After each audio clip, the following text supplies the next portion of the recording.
Welcome back to Tip of the Spear with your Missoula County Commissioners. I'm Juanita Vero, and I'm here with fellow Commissioner Josh Slotnick. Fortunately, Dave Strohmeyer's in isolation, but this morning we're joined by our very own Chris Lounsbury, the Missoula County Chief Administrative Officer, and Andrew Czorny, our Chief Financial Officer, and they're going to talk to us about budget because it's budget season. So, thanks. Yeah. Thanks for having us. Yeah, I really like what you said there, Juan. Budget season. It's not just a budget process or a budget afternoon. It's a season. So, Chris, for all those listening out there, we've dozens of listeners, Chris. Could you describe what budget season is, who's involved, and how it works? Sure, you bet. So if you think about the county's budget like a much larger version of your home budget, that's probably the best way to think about it. And so for the county, that process starts off in spring when Andrew and the finance team works on balancing basically our books, which happens every month, but they look at that global balance for the previous year to kind of know how we're going to start off the next year. And then based on those numbers, they develop what we call the base budget, and that is the amount that we think we're going to pay the next year just to cover the same things that we did the last year. And then from there, they bring those numbers to you, the commission, but also to all our department heads, and we begin to sit down and talk about what additional things the county might want to take on in that next year. And so that's kind of what our spring looks like. And then as we roll into summer and we head towards June, begin to put together what we call the preliminary budget. And so that's the chance where the commissioners go and meet with each of the department heads about what their requests might be, and for new things, not for the things that we're going to keep doing that we need to do every year. And then we bring that out to the public once you all have had a chance to make decisions on that. So the reason I use the home analogy is because you can kind of think about it the same way you might set a budget for a year for a home or for a business, right? You sit down, you look at the year that just happened and say, what went well, what didn't go well, what other things might we want to do this year? Do we have to replace the hot water heater? Do we need to go visit our family because somebody's sick? What are the things that are going to come up over this next year? So that's kind of that first phase. And then you take those new things and you look at what you're going to have for income. And you say, well, how can we move things around to make those things happen, or what things can't we do? And so right now the commission's in that process, right? We just finished the what can we and can't we do. You had that presentation last week from Andrew on your preliminary budget that has the things that we need to do, that are all the things we provide for services every day, and then what new things might we take on. You mentioned the income side, and I want to bring that up just because it's something I think most people don't understand. I mean, even people who follow local affairs don't really understand the income side. Do you guys mind talking about that a little bit and thinking about things like mill values and property taxes, and can we just raise as much taxes as we want, and how does that whole system work? Well, the state has an equalization process where they cap the mills we're able to levy, and it's based on the taxable value of the area that we live in. So Missoula County has a taxable value that's calculated every other year by the Department of Revenue. From that taxable value, we derive what the mill value is. And now the mill value is 1/1000th of the value of the property. And from that, we're able to then calculate the number of mills we're able to levy in any one jurisdiction. And we're near our cap. We haven't levied near our mill cap because we've been very conscious of taxpayers and their ability to pay the property taxes. We want to minimize the impact on them. We've gone ahead and provided you with what we believe is a solid budget looking forward, and one that we can sustain. So I think, Andrew, another part that might be really helpful when we talk about the mill value and the mill cap is how we understand the way that that number grows, right? Which is the idea that if you look out right now, and people, I think we're all experiencing this, are paying, much more when they go to the grocery store, to the gas pump, to the hardware store, any place they might go. But we're kind of limited. We don't actually look at inflation in the same way. So maybe you might like to share how that works. Yes, the Department of Revenue, they have an every other year reappraisal process. This is not the reappraisal year. In the off year, all we get in terms of increases in our mill value is any newly taxable properties that come onto the tax roll, plus half the 3-year rate of inflation, which is something in legislature inserted. That's all the increase we would have in this year. Next year, the department will go out and reappraise all similar properties across the state, and the value of those homes will go up, and that will provide additional capacity to issue mills. It's a difficult tax because it's an archaic tax. A property tax it has nothing to do with your ability to pay, so that's very difficult for people on a fixed income when their house goes up in value, and they end up paying more property tax. So if I just want to try and rephrase this, just for clarity's sake. So the state takes a look at all the real estate across the entire county. and they appraise that, but they don't appraise it in the way that you might have your appraiser come. You're about to sell your house and somebody comes and looks at comps and square footages and your yard and all of that. They use some type of an algorithm based on square feet. They don't actually look. So the appraised value isn't the same as market value.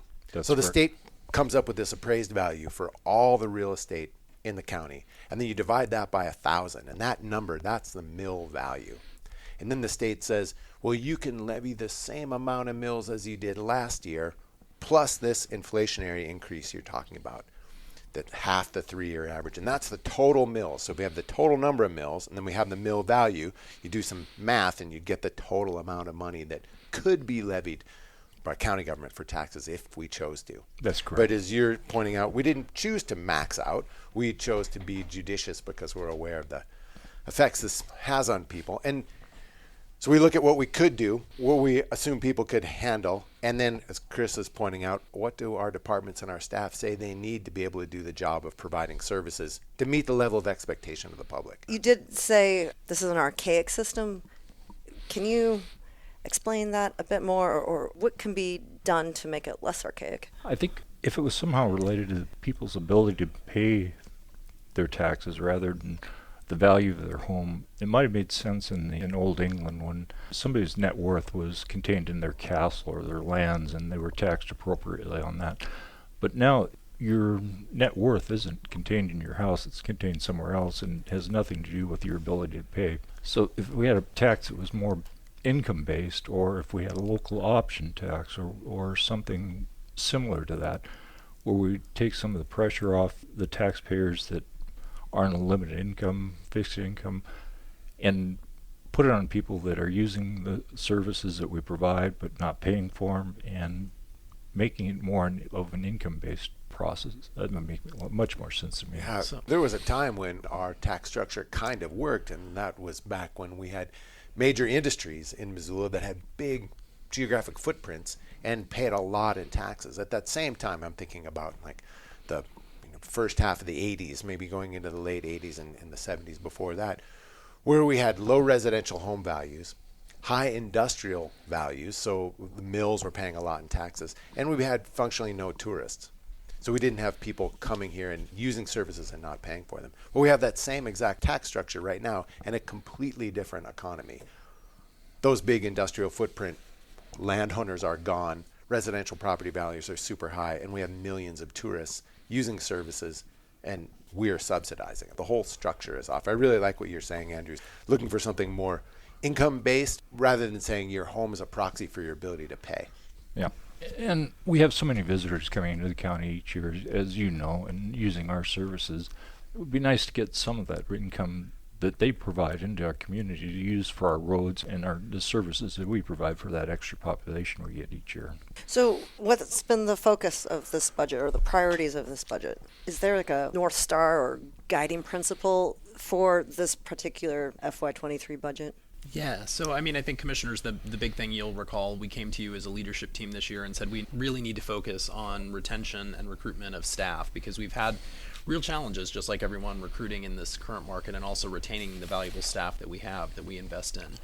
And so that's been the main focus this year. We've gone back to our partners on our collective bargaining agreements. We've looked at the non-union personnel plan to try and help folks as wages have needed to adjust because cost of living in Missoula has needed to adjust. And so that's been a really large process this year that's had a particular impact on the budget and has limited our ability to consider other things. But when we had that conversation, the commission understood, I think, well, the fact that these are kind of unprecedented times, right? We typically see large number of applicants for jobs. No one's seeing that right now in the Missoula market. And housing and other things have significantly increased over the last few years coming out of the pandemic. I get hung up on the word services because we get comments from folks out in the rural area where I am and saying, we don't need services out here. And how can we change that language, or help folks understand what the county does provide? Because yes, you do need a road, if you even live out in Greeno. And one of the things I've always struggled with, a lot of times folks want to equate the word services to customer service, right? So they want to do that. But really when we talk about government, we need to talk about public services. The idea behind government is that we all pool our resources to be able to afford public services that we wouldn't be able to afford individually. And while it's true that folks in rural communities may not use those services as heavily as folks in an urban area, when you look at the public services that the county provides, they're really used by all residents. So that starts with everything from when you dial 911, it's a county employee who answers that phone call. If you're in a rural area, it's a county first responder who's coming to you from the sheriff's department. Both municipal and district court judge services come from the county as part of that. If you need to register your vehicle, that's a county service. You know, if you have a child who's sick and needs immunization services, that's a county service. It really is public services that we're talking about. And so while folks might not think that they're using those services when they're in a rural area, the reality is we all use those services every day, but we kind of take them for granted because they're kind of behind the scenes and we don't see them. The roads that we drive on, another public service, right? None of us could afford to pave a road individually, but collectively we're able to do that. And so it really is this public service piece more than this customer service piece I think that folks need to focus on, which is that idea that when we pool our resources, we get services that protect not only the young but the old, but also the gamut in between, right? We may not need that service today, but I would be willing to bet that everybody has had an experience in their life where they have needed those, or they know someone who needs those services, and they don't mind when it's somebody that they know. Very well said. You said something in there that really resonated with me around it kind of being invisible, or we take them for granted. I think we have a tendency to think that all out in front of us in the physical world just is here. And it's here because we're here, and that's how life is. We're to leave this office and go walk out on the street and look around. All of those things on that streetscape came to be in part because of some public investment. There's private investment for sure, but the private investment happens on top. Those public services you described, I like to think of as a foundation. And upon that foundation, we can build entrepreneurship, cultural efforts, nonprofit efforts, all kinds of things. But kind of metaphorically and literally, were it not for public investment, we would be spending our time chopping wood and hauling water. Instead, we don't have to worry, in this case we're in the city right now, that you can turn the tap on and water is going to come out, or you can flush the toilet. We can spend our time working on these other things. Yeah. That's absolutely right, Josh. And the other piece that goes with that, I mean, if you think about it, those are the investments going back a few generations, right, that really led to the foundation of lots of things. You go back to folks like Benjamin Franklin, right? First public library, first fire department. These are all communal services, right, that people really benefit from. You know, education, all of those come from that ability to pool resources because none of us could afford to do it on our own. Yeah, that goes right on through the interstate highway system to broadband to sewage treatment centers. Without these things, life as we know it is really difficult to continue on. And then talking about the services, how important it is to have the very best employees and retain and recruit. I mean, that is what we need to do. We have 855 employees. We have 855 what we call FTEs, or full-time equivalents. So that's about 1,000 people filling about 855 jobs, some of them part-time, right? So there's 2 people who might be filling a role versus 1. But I mean, if you think about it, and I always revert back to, you know, the emergency service world because it's the way I started my career at Missoula County, but, you know, it takes a year to train a 911 dispatcher because we want really qualified, skilled people to answer those positions. The same thing's true for law enforcement, for detention, you know, and even the folks who are, you know, building roads or answering the phones in the courts. It's a long training process, and we want people who are skilled because when people come and use those services, they're often having their worst day, and we want them to be greeted by our best day, right? Our best ability to deliver them the service that they need. And that's true whether it's in motor vehicle, clerk of district court, justice court, you know, the health department. That's all part of that. And it's the people who make Missoula County as a government function for the public at large, and so that those services stay invisible and it's not only hear about it when there's a problem, right? We don't want to be in the news for those things.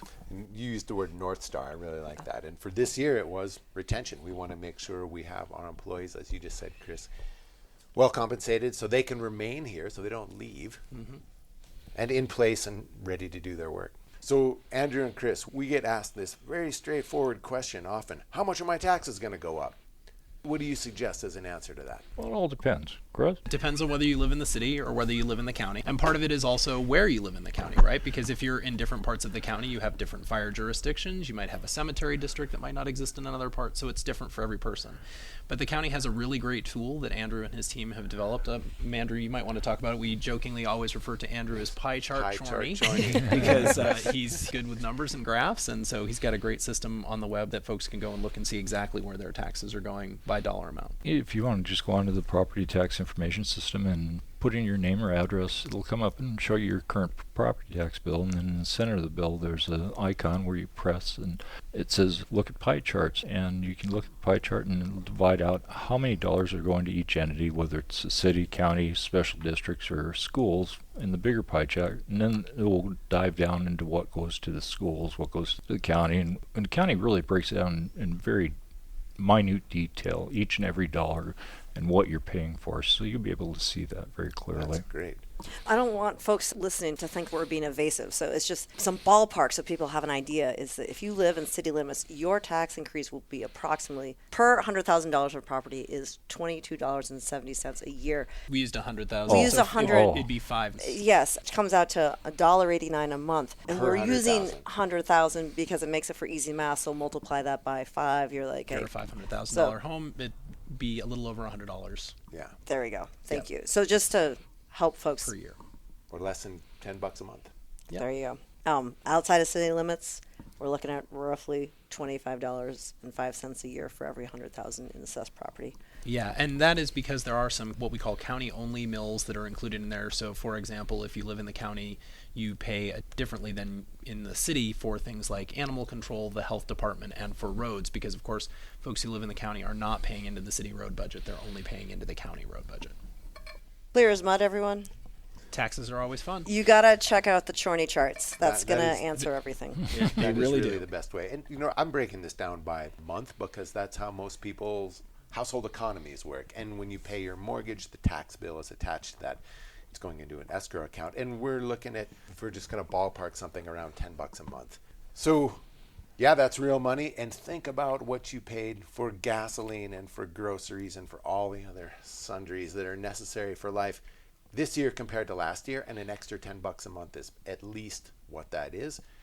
The nature of doing business for the county is we're buying stuff and gear and paying people to provide the services Chris described, and we are playing in the same marketplace. So when we go to hire folks and we go to buy stuff, we are also in that same inflationary market, and that extra $10 a month kind of reflects that.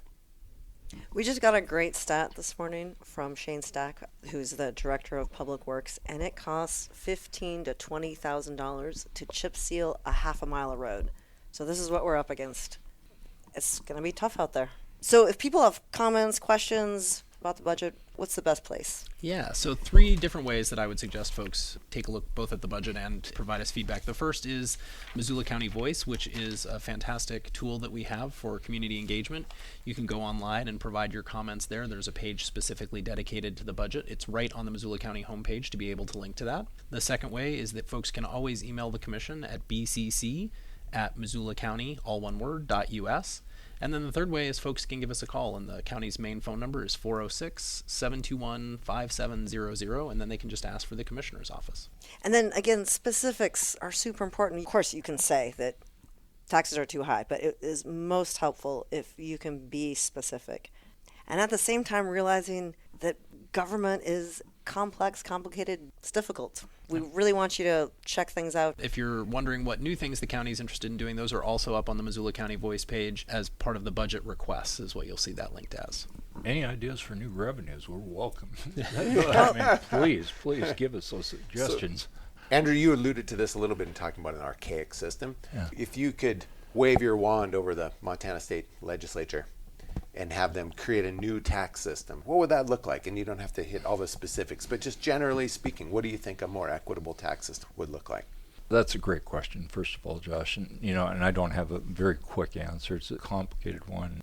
I think it has to be more income-based, and it has to be based on usage. We provide services for not only the people here, as our residents, but we provide services for hundreds of thousands, literally millions of people that come to the state each year to recreate, and it's getting more and more popular. So if we had some sort of a resort tax that could cover an area that sees this influx, I think that would be great. If it had a one-on-one offset for property taxes, it has to be done. We just can't go on and continue to live with this type of a system. We need additional revenue, but the existing source is getting overtaxed. We have to have some sort of an income-based tax or an outsider sales tax to reduce property taxes on the residents. Thanks. I had one last question for Chris, too. You mentioned a career with Missoula County, decades in public service, and I know from working shoulder to shoulder with you, you're a crazy smart guy with tons of skills. Why do this? Why do this? You could go work for all kinds of entities. Why are you still in public service? So the reason I'm in public service is because of that definition, right? You know, the fact is I started my career out of high school working in public service. I started off as a volunteer EMT in a little town in Maine, which is where I grew up. And I really saw firsthand that being able to deliver service to people in times of need and crisis is something that's incredibly fulfilling and rewarding. And, you know, I've had the great privilege of growing in my career at Missoula County, starting off in 911 as a dispatcher answering the phone, working as a volunteer firefighter and EMT, then working in disaster, then working in the commissioner's office. And it's something new every day, but the ability to serve the public and provide vital services, especially in times of need, is something that keeps me coming back. Yeah, every so day. for both of you, why stick it out with Missoula County? You have to have a desire to work in the public sector. You're never going to get rich here. It's a sense of service. It's a sense of giving back to the community. And why this community? You could go to any state in the nation. My dad was an immigrant from Prague, Czechoslovakia, and he chose Missoula because it reminded him of Prague. And so it always has held a very dear spot in my heart and my family's heart. And that's why I want to stay here and support my community. Great. Awesome. Well, Great. yeah, before we close, give us a nugget of wisdom or a good book or podcast that you've Any slice read of or culture you bumped into recently you want to relay? I heard a great quote the other day, and it was, "You can't wait for life to be easy to be happy." Yeah, that's very good. Very good. Who said that? It was a woman that had passed on from cancer. That's That's great. a great. I don't know that I want to follow that based on what Andrew said. So I'm going to give a book instead. So I've been reading Atomic Habits, which is a great book, both about how we think about things, but more importantly, how we rethink about things. And it starts off with some stories about the Man Gulch fire, which was one of the disasters that happened in the Forest Service where lots of folks lost their lives. And he starts off with the idea that, you know, if they had rethought the situation and done what the three folks who had survived that particular fire, if the rest of them had done those same things, would they have survived? And how can we change? We can't always be stuck in the same pattern of the way that we think. Atomic Habits. Habits? Atomic Habits. Do you have an example of your own personal life you'd like to share with our listeners of an atomic habit? I don't. I'm just starting the book, but I will see if I can come up with one for the next time. And sorry, who is the author? Adam Grant. Nice. I'm going to check it out. Yeah, me too. That sounds really good. Yeah, he has Atomic Habits and Think Again are the two books. So, Well, thank you all so much. Thanks, everyone, for listening, and we'll catch you next week. thank you. Thank you. Thanks.